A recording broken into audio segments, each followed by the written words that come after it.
EPAWA meteorologist Bobby Martin here with your outlook for June 3rd, 2020. We're going to have an active severe thunderstorm day today, but we're also going to have an increase in the heat and humidity. That's going to become making a big comeback today with a warm front now off to our north and east. This is a look at this morning of the global models. At this point, the warm front is way up to our north and east, so this is all in a warm sector out ahead of this. So it's going to be a hot and humid environment coming into our region, and it's going to be temperatures are going to go up pretty quickly this morning, and won't take long to get into the 80s today. We do have a vorticity impulse that's going to move through mainly early afternoon, but it might start as early as late morning, around 11 o'clock or so for our far northwestern areas, and it's going to work its way south and east. There's going to be a couple chances for severe thunderstorms today. And the first one's going to be generally early afternoon, early to mid-afternoon, and there's going to be a second wave as a cold front slowly presses off to the south today, and we will have a renewed threat of scattered showers and thunderstorms, and again, some severe weather possible.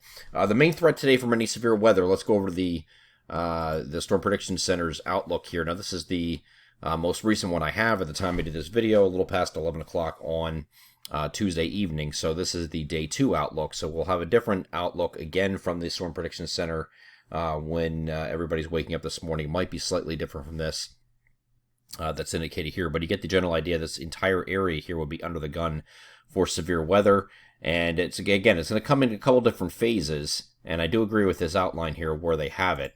But you will have some scattered showers and thunderstorms coming through in the morning, and then you have an opportunity for more scattered showers and thunderstorms this afternoon. Primary threat with these storms are going to be wind gusts in excess of 60 miles per hour as far as wind gusts, and you'll have some large hail possibility because there's some very steep lapse rates that are which is your temperature dropping with height as you go up in the atmosphere, and the faster it does so, or the bigger the number there of decrease in temperature as you go up each kilometer above the surface is a measure of how much cold air is wrapped up in there. So in the cloud top. So if we get some of those higher cloud tops here with the thunderstorms, you can definitely get some large hail with that too. Can't rule out a tornado here either, but I think it's going to be on the lower side with that. It's mainly the winds aloft are mainly unidirectional, which is just a straight line wind threat for the most part. But I can't rule out a brief spin up somewhere here with this today. And this threat will go all the way into the evening for our southern areas before this front pushes off to the south. Here's taking a look at the NAM high-res future simulated radar. Here's the first of one of those vorticity impulses I was talking about. This is looking at 11 a.m. And again, our far northwestern areas might be getting into some of this already. And this is indicated on multiple pieces of guidance right now. This is the 3-kilometer NAM, and it mainly goes across our northern areas. It goes from north central PA, parts of northeast PA to maybe the Lehigh Valley here, and then it goes into northern New Jersey and crosses the coast here around 3 o'clock or around in central New Jersey here at this point. So that's what the NAM has there. And the high resolution rapid refresh doing something very similar. Here's that same vorticity impulse, and you see it moving in from around the Williamsport area. Moves south and east from there. Here, this is now looking at early afternoon at 1 p.m. It is sitting just west of the Scranton-Wilkes-Barre area and extending down to the Pottsville area, and is going to head right toward the Lehigh Valley here around 2. And then here is 3 o'clock. It's getting off the coast. Now, after that point, we're going to have some more thunderstorms pop here, but they're going to be mainly, I think, after that point, once we get a little further into the afternoon, it looks like the NAM wants to put most of this threat I-78 in points south for any kind of thunderstorm activity. And it doesn't look too impressive here. Does look a little more impressive in western Pennsylvania outside of our area. But this goes through the evening here. So we'll have to see how this evolves. I think it might be a little bit more active than what's indicated here by the NAM. But we will have the opportunity for some severe weather in 2 rounds. That first round that I was talking about, mainly 11 a.m. far northwest to 3 p.m. on the coast, that 11 a.m. to 3 p.m. window. And then again, there's going to be another renewed threat between 3 and generally 8 p.m.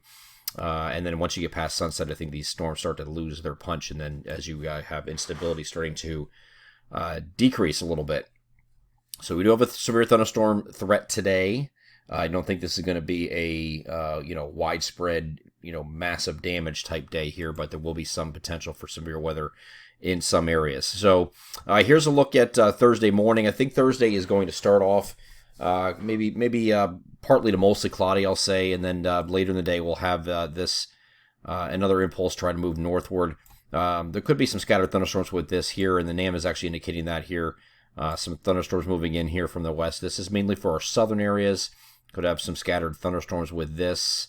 That goes into the evening hours, late afternoon, early evening, but these are sub-severe, any kind of activity here. Mainly it's going to be a pretty far south here, I think, for this threat on Thursday evening, but this looks like more garden variety stuff, not really too much in the way of severe weather.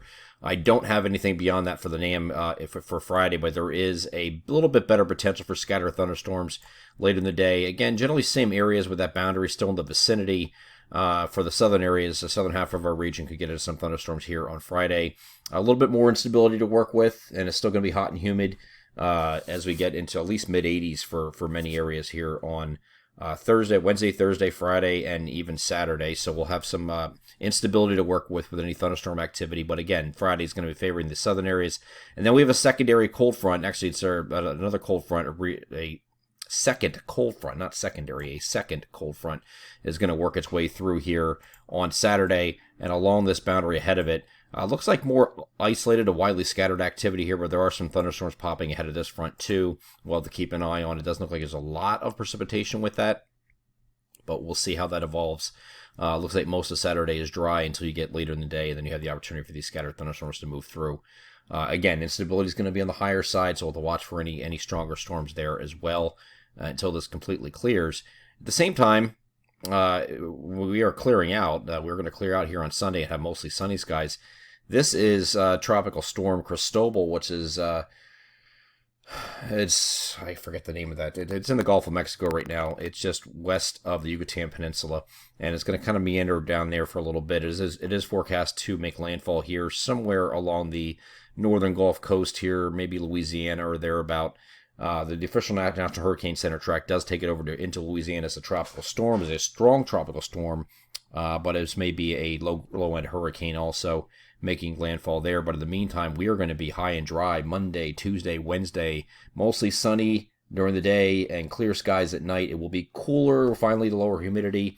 I say cooler, but it's still going to be mid-upper 70s or thereabout for both Sunday and Monday, and then we get up into the 80s again by the time we get to Tuesday. But all 3 days are mostly sunny with clear nights, and then we'll worry about what this does, the remnants of this. Most guidance right now is taking this after landfall kind of up here like this and up north of our region, which would mean a cold front would be associated with that, and that's it. So if it does end up tracking a little bit further south and gives us some rainfall, that could be a decent amount of rain over our area. But right now, no guidance is suggesting that. But of course, we'll continue to monitor it because we're still talking about something that's more than 7 days away. A lot of speculation with this and what it does once it makes landfall with any remnants that may or may not affect our area. I'm EPAWA meteorologist Bobby Marchus. That is your outlook for June 3rd, 2020. Have a great Wednesday.